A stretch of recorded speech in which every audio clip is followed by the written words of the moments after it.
আমাদের বাংলাদেশের একটি নদীর নাম তুরাগ, একটি খরস্রোতা নদী। এই নদীটি মিরপুরের পাশ দিয়ে বয়ে গেছে, কিন্তু এই নদীটির দুধারে তৈরি করা হয়েছে ওয়াকওয়ে, হাঁটার রাস্তা, চমৎকার রাস্তা, এবং সম্পূর্ণ ফলি ভরে নদীটা ভরে গিয়েছে।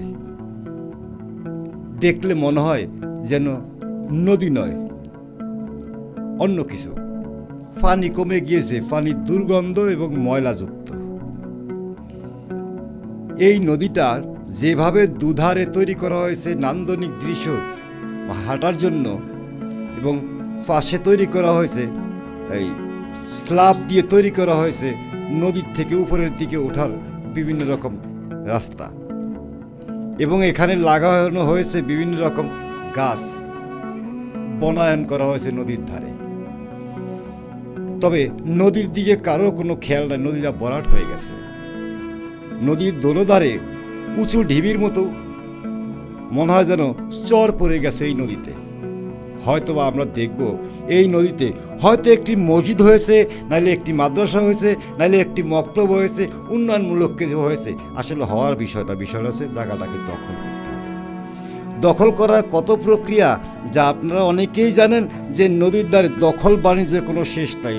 বহুবারই দখল বাণিজ্য একবার উঠাতে চায়, একবার নামাতে চায়। কে উঠাবে আর কে নামাবে তার কোনো খেয়াল নাই। বহু টাকা ব্যয় করেও আজ পর্যন্ত কোনো নদী দখল উচ্ছেদ করা হয়েছে জানা নেই। যা এই নদীটি কালের সাক্ষী। নদীর ধারে গেলে বা এই ভিডিওতে আপনারা দেখবেন যে আসলেই আমাদের নদীগুলো কি এরকম। নদীর গভীরতা চলে গিয়েছে, বন্যা হলে সমস্ত পানি উপচে উঠে উঁচু স্থানে চলে আসে, শহর প্লাবিত হয়, কিন্তু নদীতে কোনো পানি ধারণ ক্ষমতা নাই বললেই চলে।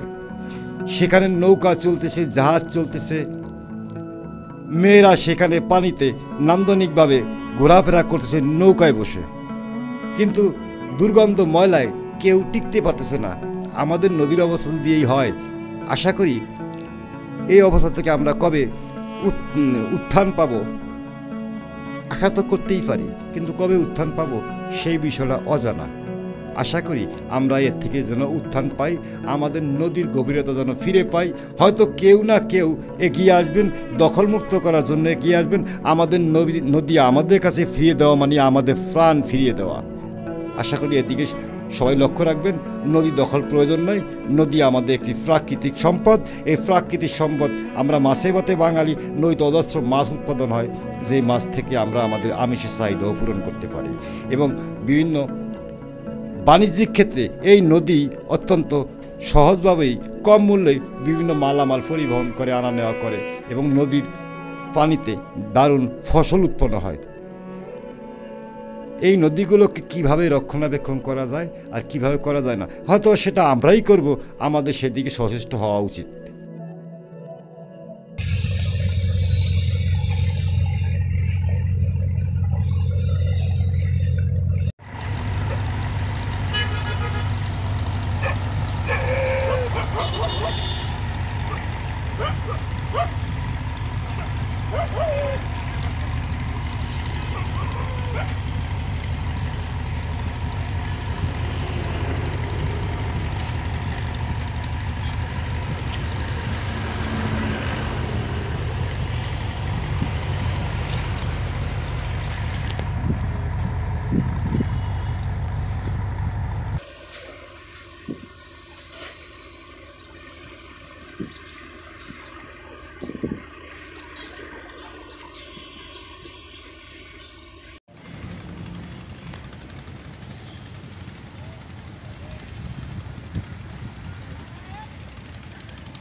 আমাদের খাল, এই আমাদের খাল নদী তুরাগ ভরে গিয়ে আজ নাকাল অবস্থা।